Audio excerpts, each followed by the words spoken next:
Hi everyone, Megan here from Romance for the Book with the lovely Marielle. Hello. And this is March, and we are talking to Amanda Bouchet. Hello. Hi.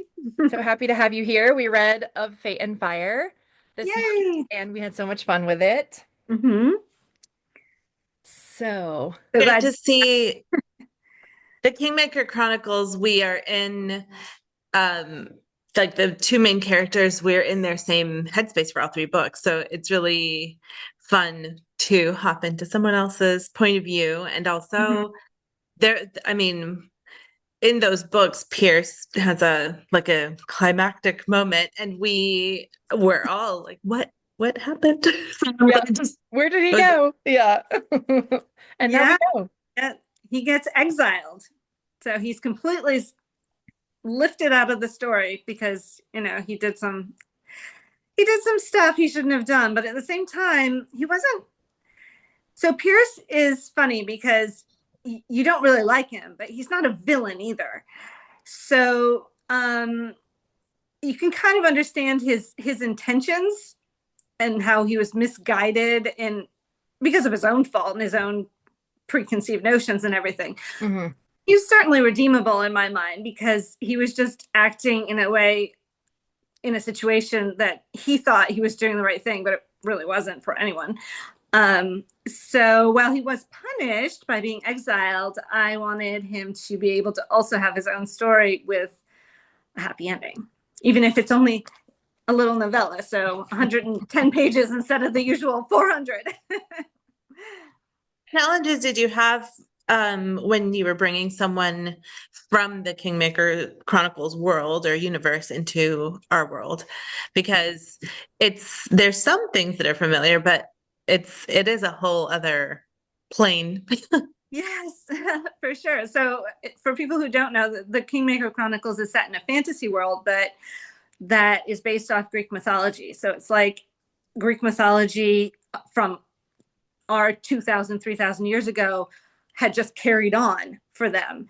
And the timelines are actually supposed to be the same, our modern world and their modern world, but their modern world resembles what would have been our ancient Greece, and our modern world is what we see around us. So, so Plus their like connection to the gods too.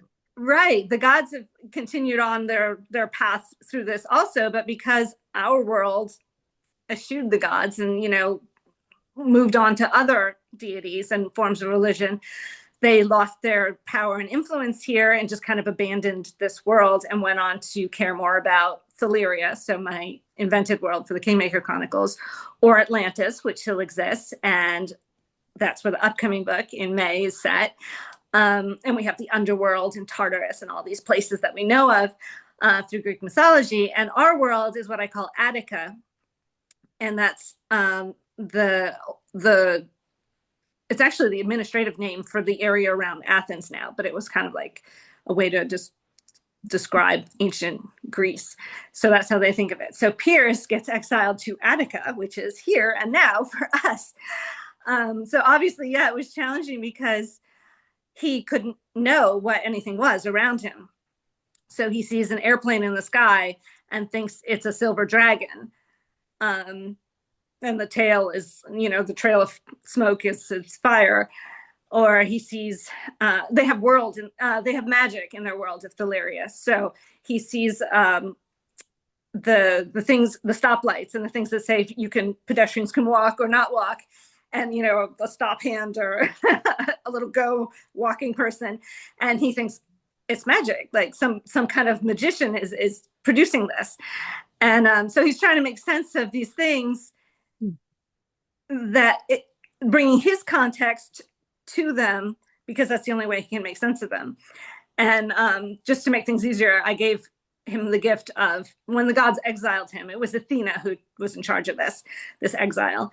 She gave him the gift of being able to read and understand and speak the first five languages that he encounters. So immediately he can read and speak and whatever, and there was no issue of communication, kind of way to make things easier and use the magic system. Yes.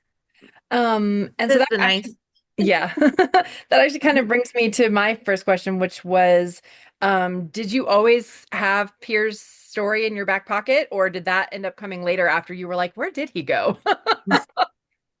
Yeah, no, I don't have anything in my back pocket. I'm just like flying. My back pocket's flying by the seat. Um, it. I think once I had written the scene where he gets exiled, and I had placed it in a, I had to think about where I was placing it. Like he was getting exiled to our modern world, and I hinted at that. So I was locked into that afterwards. So I did think about it at that point. But up until that, no, because as I was writing, I didn't really know what was going to happen until I was writing it. And I'm like, haha, he's a jerk. He's getting exiled. Bye-bye. And then I was able to, but then I had to, like I just said, I had to think about, okay, if I do want to write more of a story about him, I need to know where it is and what I've done. And I was happy with that decision. I wasn't like, oh, darn, why didn't I, do this to him? Because I thought it was really fun to write. It's short, it's sweet, but honestly, it's one of the things I've enjoyed writing the most ever. I thought it was so fun to bring this like gladiatorial warrior hero and just like dump him in a place where nothing makes sense to him except for he knows someone needs his help. This is Sophie.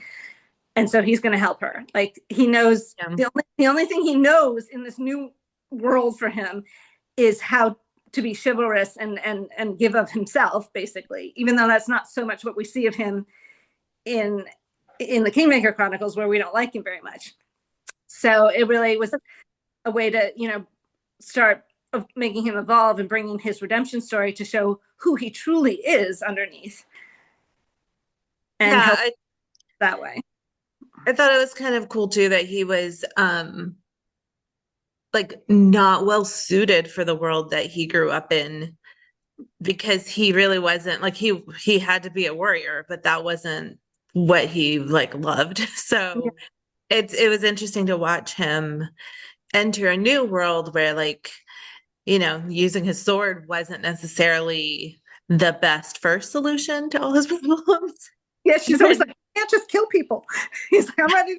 No, just kill people. And yes, you're right. Absolutely. That he always wanted to be a scholar and he was forced into war. So he knows how to fight. He's capable, he's strong, but he's much more interested in, learning and this thirst for knowledge, which made him a good fit for Sophie, who is a teacher and a linguist. And so she's, got this thirst for knowledge and exploring something outside of herself as well. I mean, she was really fun too. Yes. Because she was connected in a way that was not that, like we wouldn't have necessarily thought of ahead of time. In what ways did you imagine that Sophie, I mean, I guess you just said that would be the best fit for him, but also, sorry, this is my new dog. And also like how would she be the most challenging for him? We already said that she's a good fit because of her like interests in languages and kind of academia. Mm-hmm. Definitely. And then the other aspect of that is that she comes from a Greek family. So they've moved to the United States and she was born in the United States, but her heritage is Greek and that's still very alive in her family. And so I could take this directly from, I'm second generation, but I could take this directly from my own family where, my grandmother, well, my grandparents, I never knew my grandfather though, off the boat, Ellis Island from Greece, came through the immigration system. And up until the day she died, she was still going on about, oh, that comes from the Greek. And did you know this about your history and democracy? And, every word comes from Greek and every word and everything comes from Greece, like ancient, whatever. And it was very strong. I mean, and the food was Greek, everything. Of course, that, my mother inherited plenty of that, not as much as what we see in Sophie and her family, probably because my mother's father died when she was very young. My grandmother remarried an American. And so that definitely like brought down the level of Greekness and brought up the level of Americanness. And so I, a second generation had even less, but I still know what it feels like and looks like. And I amplified it for Sophie. So basically they have a common history Sophie and Piers. Only for him, it was reality, and for her, it's ancient legend. Yeah. But then it turns out that it's not quite as ancient or far away from her as expected.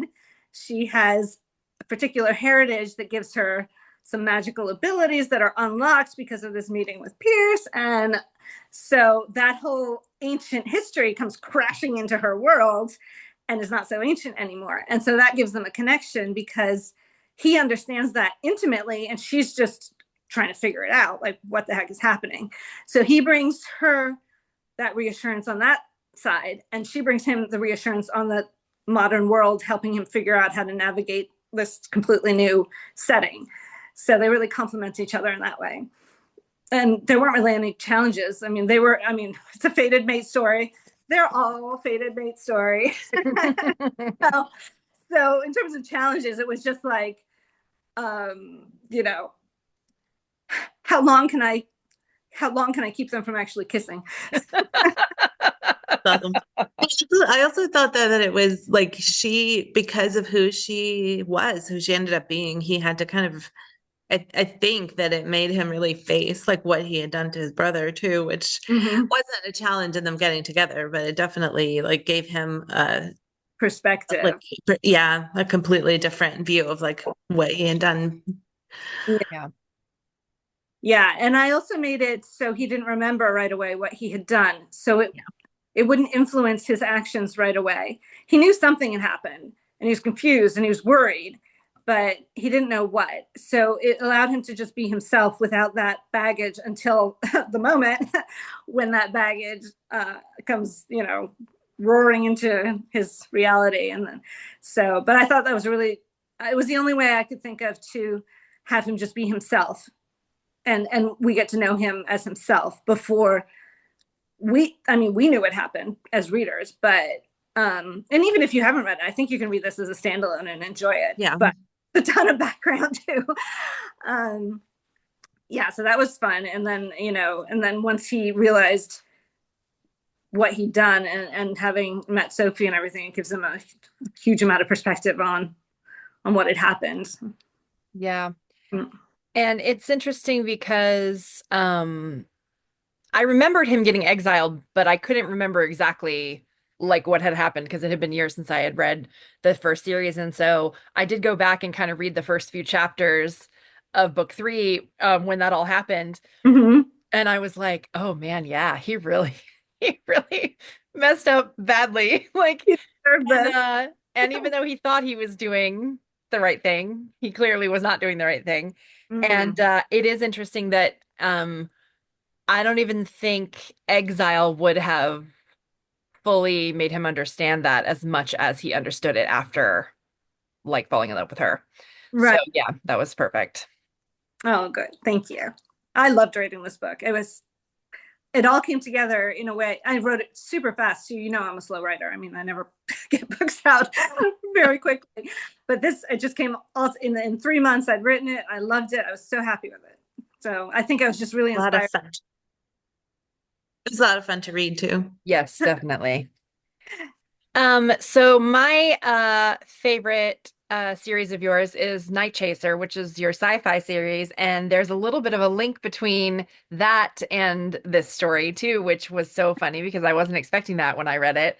But the villain in this novella is, an ancestor, or I guess a descendant of the, I guess an ancestor in the future of the villain in that series. So I was curious if you just like you figured you were linking our world and your fantasy world, and so maybe you could just link that one too. Like how did that come to be?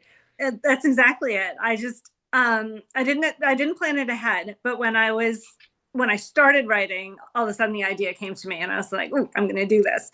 And that way it could draw readers from the original Kingmaker Chronicles into this novella and into the Nightchaser series if they want to learn more about that. Yeah. Yeah, it's just, you see he's a bad guy. You see he's a lot like his future person in the future, and that you want to control things, but you also want knowledge, you want power, you want knowledge. You don't necessarily think you're doing it all out of bad reasons, but you're definitely the bad guy. So That definitely reminds me of like every villain thinks they're the hero of their own story. Like that's definitely what they think for sure. oh yeah, for sure. And I just thought it was a really fun way to link the two series. If I was already linking the Kingmaker Chronicles to our modern world, and Nightchaser happens in a future, but of our reality, Mhm. so kind of like felt really circular and getting it all together. I thought that was cool. Yeah, that was awesome. Thanks. Multi-generational baddies. Yes. Yes. That was funny when he had such a great plan and then Athena was like, I mean, I'd love to take him, but I can't. They tell me it's like I picture her with like an earpiece, like, oh, they tell me I can't take I can't take him. He's got to procreate here. I'm so sorry. About that. Yeah, she gets the directive down from the bigger gods that she has to leave him in place. Otherwise, yeah, because otherwise next stories couldn't happen, right? Yeah. It's fun. Well, the two questions that we usually ask all of our authors will ask now, I guess. Mine is usually if we could observe you in the middle of your writing, what would we see? You would see me popping up and down way too often. Yeah, I used to concentrate way better. I think there's a perfect storm of things that happened over the last several years that have made that less so. But yeah, I cannot keep my butt in the chair anymore, and I'm up and down, up and down, up and down. And it's something I would like to reverse.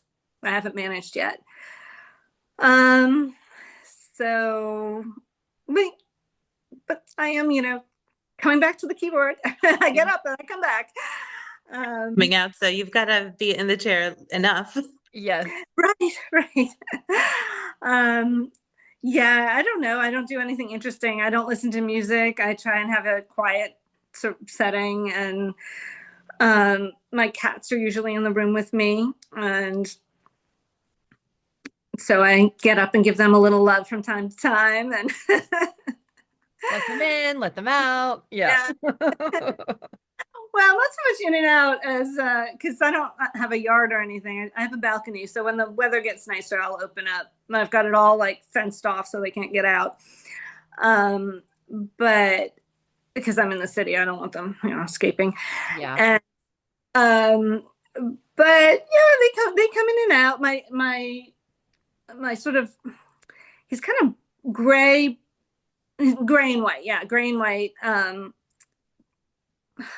It's just called European race. So okay. I'm not sure what that means, but anyway, he comes and talks to me all the time. He'll come in and he'll just start meowing at me, and I'll talk, I'll say something back, and he'll meow again. Say something back. He'll keep meowing, and then, but he stands. Your brainstorming partner. Yeah. He stands just far away enough that I can't actually pat him without me getting up and going to him. Of course. Okay. So that's Apollo and it's his sister. Plan. But she doesn't do that to me. That's funny. That's funny. I listened to, there's an author named Mary Robinette Kowal. She I think she's writing a sci-fi series that's like women in space, but she said that her cat helped her at some point because it like knocked over her. She had a card, like scene cards, and she was trying to work on, and she had to get up for something. And when she came back, the cat had like rearranged all her scene cards. But it actually worked better. I think she said that it unlocked something in her head, like, oh, I guess this could go over here. And I'm like, well, I need a helpful pet. What a lucky thing to have happen. Right? We all need cats to help us out from time to time, right? So my question is, what is your favorite trope to read? So hard. I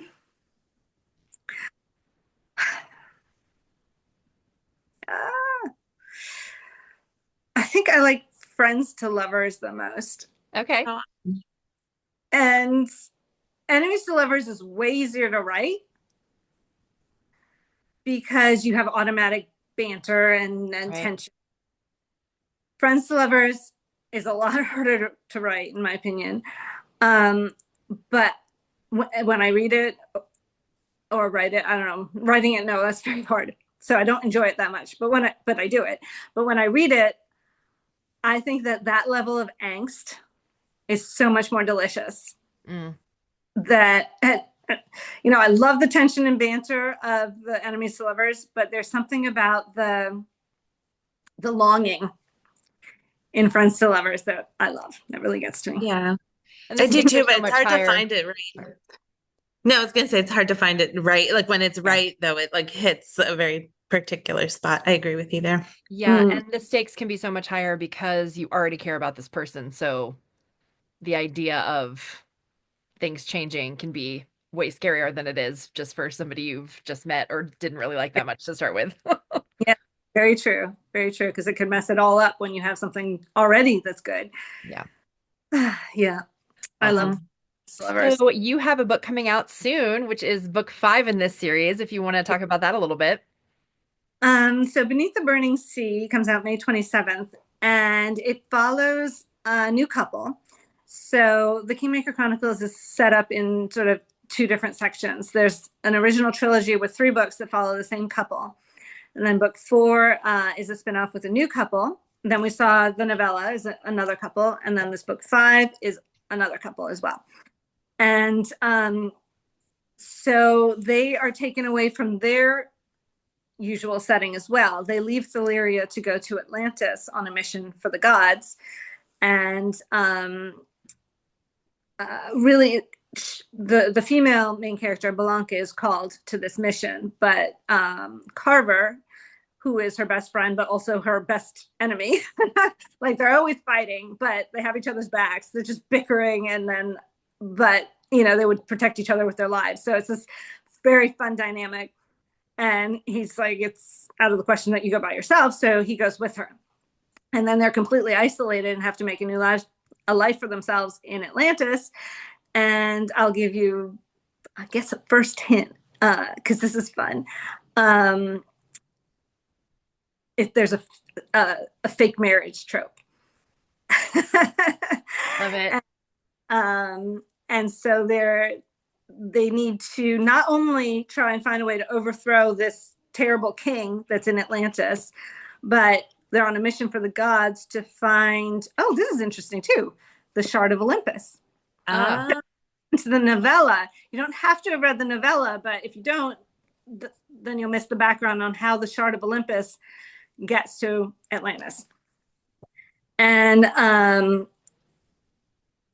so they're on a mission. They have to find the Shard of Olympus in order to help Zeus in his war against another god who he doesn't know yet who it is. I think we do if we've already finished book 4. And at the same time overthrow this king, and at the same time fly under the radar because they're not supposed to get noticed until they have all the pieces in place to make their push towards what they need to do in Atlantis and how to. So not only do they need to set themselves up as the new king and queen of Atlantis, but they need to help Zeus remain king of Olympus. So there's two wars going on, really, a war of gods and a war for Atlantis. And they have to be inconspicuous while they're doing it. Yeah. Exactly. Belanca is anything but inconspicuous. So she has a fire magic and she's very fiery altogether. And there's a nice new found family aspect that I really enjoyed in that book too, with the people they meet and become friends with and rely on there and start to form their own new family because they've had to leave everyone they knew and loved behind. That's awesome. How exciting. Thanks for sharing that with us. Well, So May 27th, you said? what's that? May 27th, you said? May 27th, yeah. Awesome. And That's longest quick. Big chunk of book. Yes. Exciting. You're going to PolyCon. Amanda will be there. Yes. So you can get your book signed and catch up on the series if you haven't yet. Yes. I will be there too. If you see me, say hi. So thank you so much for being here. We really appreciate you. Thank And you. we loved this story, and we always love talking to you. Oh, thank you. I always love talking to you both too. So, everybody, we'll see you next month.